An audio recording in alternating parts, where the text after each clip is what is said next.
Key House committees worked through the night, we're told, to advance President Trump's, what he calls his big, beautiful bill. The tax writing committee working, we're now told, almost 18 hours to finish their portion of it and to pay for the president's desired cuts. It's called a pay for. House Republicans are pushing forward with big spending cuts proposed to Medicaid. And because of those proposed cuts, which could leave millions without health care, the bill faces an uncertain future among Republicans in the Senate, revealing the touchy politics of Medicaid. CNN's Harry Enten is looking into that for you this morning. And Harry, what do Americans think of these proposed potential cuts to Medicaid we're looking at here? The politics of this are so bad, it literally blows my mind. That is what the American people think of this. Major spending cuts to Medicaid. Look at this, 76% oppose, just 24% favor major federal spending cuts to Medicaid. To give you an idea of how big this 76% is, in a separate poll I looked at it, George Washington's favorable rating is 78%. Basically, the exact same percentage of Americans who are opposed to major cuts to Medicaid on the federal level. As I said, the politics of this are so extremely bad, it blows my mind, Kate. That is overall. What about amongst Republicans? Because Republicans are obviously the party in the majority and advancing this need to cut some $880 million from Medicaid. Okay, so we see this 76% overall. You see it over here. Oppose major spending cuts to Medicaid on the federal level. You get 95% of Democrats opposed, 79% of independents, and you even get a majority of Republicans. 55% oppose major spending cuts to Medicaid. This, simply put, is not popular on any part of the aisle. From the left all the way to the right, the opposition is in the majority. When you get a majority of Republicans, majority of independents, a majority of Democrats to agree on anything, you know that is where the American public stands, and they stand strongly. And on this particular issue, they stand very strongly opposing major spending cuts to Medicaid. The politics of this, simply put, are atrocious. Which also explains why, for everyone out there, why reforms to the entitlement programs, why it doesn't happen, because the politics are so tough. And that's why Republicans are calling it, we're reforming the system, we're not cutting the system. Look, the details aren't yet hashed out of exactly what it's going to look like, but the politics are rough nonetheless. Is there data about why Americans feel this way? Yeah, I think what drives it? Exactly right. Do you know somebody, or you yourself, ever been on Medicaid or on it currently? And this, I think, basically says it all. Has been or is on Medicaid, me or someone else close to me. Look at this, 62% of Democrats, 62% of Republicans. Medicaid is something that touches people from across the political spectrum, from the left to the right. They're equally felt. A majority of Americans are likely to know somebody who is on Medicaid currently or was on it formerly, either themselves or someone close to them, maybe a close family friend, maybe someone who's a member of their family. And this, I think, drives it all home, which is why cuts to Medicaid are so unpopular. It is because it touches everybody. And when all of a sudden you take the health insurance away, potentially, from somebody you know, you're going to be opposed to it. And that is why 76% of Americans are opposed to major cuts to Medicaid, Kate. All right. Thank you, Harry. This is a good basis for what is going to be a long discussion, for sure. John. All right. So Republicans say that Medicaid, that they want to reform Medicaid to make it more efficient and find cost savings there. And there was this tense moment at the Energy and Commerce markup overnight between Republican Randy Weber and Congresswoman Alexandria Ocasio-Cortez, where he basically accused her of grandstanding on it. Listen.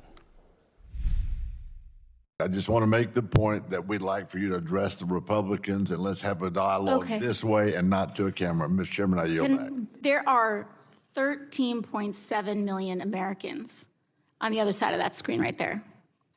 Hello? Hello. I'm talking to you because I work for you. And they deserve to see what is happening here. Because there are plenty of districts, including Republican ones, where 25% of your constituents are on Medicaid, 40% of your constituents are on Medicaid. And yes, I am talking. Will the gentlelady yield? I am talking to them, and I will not yield because it was a terribly disrespectful comment, and I will not yield to disrespectful men. All right, what do you think of that? And again, I will note the Republicans, what they say is they're making Medicaid more efficient. Well, number one, good for her. Number two, she doesn't need anyone's help. She's one of the best communicators up here. And number three, she's right on the point. First of all, Donald Trump said he's not cutting Medicaid, okay? And so, that's what he's been saying, okay? And yet Republicans come with almost $800 billion of Medicaid cuts, which is what the Democrats have been talking about for the last 5 months. There are members here in the House and the Senate said they're not going to cut Medicaid. And it looks like, John, we're literally on our way to capitulation. And so, this is taking health care away from our most vulnerable to try to offset some of these tax cuts. They're still going to add trillions of dollars to debt. Don't listen to me. Just listen to Chip Roy or Thomas Massie, who are saying that. House Republicans are moving forward with their massive bill that includes trillions of dollars in tax cuts. To help pay for it, some cuts to Medicaid, the health insurance program for low-income and disabled Americans. But not all GOP lawmakers are fully on board. Republican Senator Josh Hawley, who represents Missouri, a state where roughly 1 in 5 people are on Medicaid, he wrote a New York Times op-ed this week with a very simple message: don't cut Medicaid. Senator Hawley joins me live now from Capitol Hill. Senator Hawley, thank you so much for being with me this afternoon. So as we just showed you, you were warning your party not to cut Medicaid. The speaker, though, he just said this about the House GOP's so-called big, beautiful bill. Listen. Cut Medicaid? We're not cutting Medicaid. Stop buying that.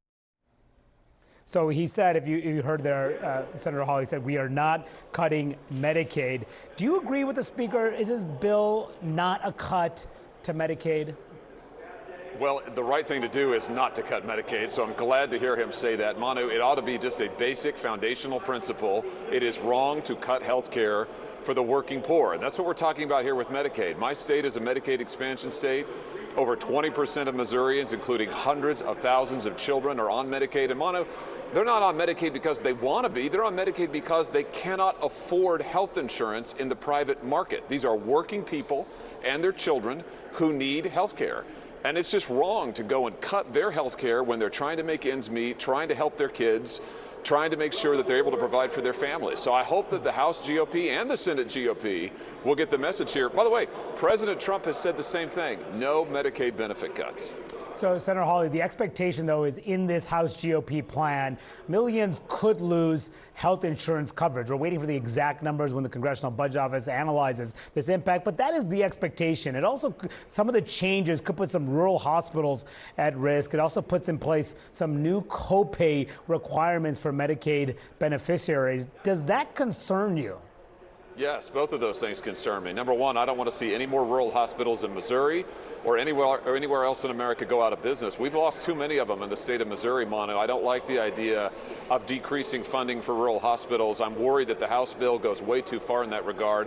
I also don't like what is basically a hidden tax on working poor people who are trying to get health care. I mean, this whole idea of we're going to charge them now additional copays in order to access health care.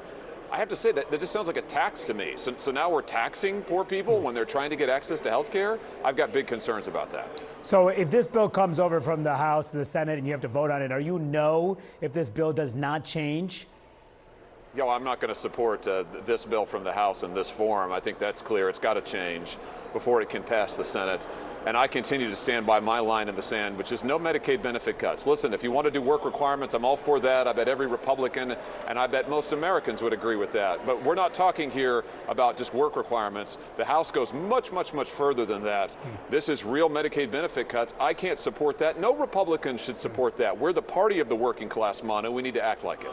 Yeah, speaking of that, in your New York Times op-ed that we just showed, you wrote this about some of your GOP colleagues. You said, quote, "This wing party wants Republicans to build our big, beautiful bill around slashing health insurance for the working poor. Republicans need to open their eyes. Our voters support social insurance programs. More than that, our voters depend on these programs." You also point out that President Trump increased GOP support with the working class. So do you think your GOP colleagues in Congress are too focused on making life easier for corporate America and, frankly, wealthier Americans than the working class?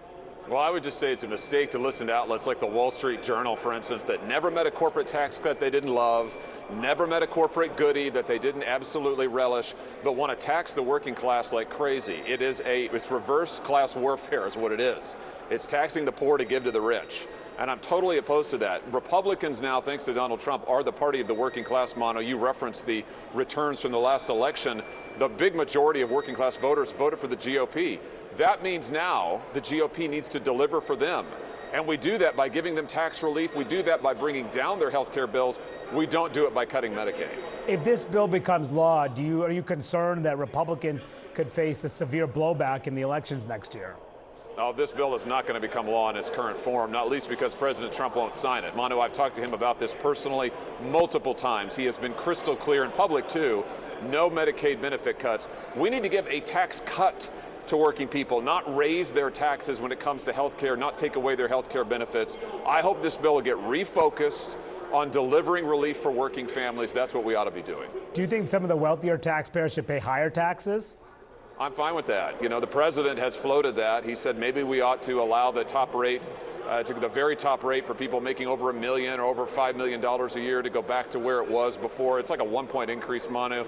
I would be fine with that if that's what the president wants to do. Bottom line is the focus ought to be working people. Working families were hammered under Joe Biden's presidency. Let's be honest. They cannot afford their groceries. They cannot afford their rent. They can't afford to buy a car. We need to give them tax relief. We don't need to take away their health care.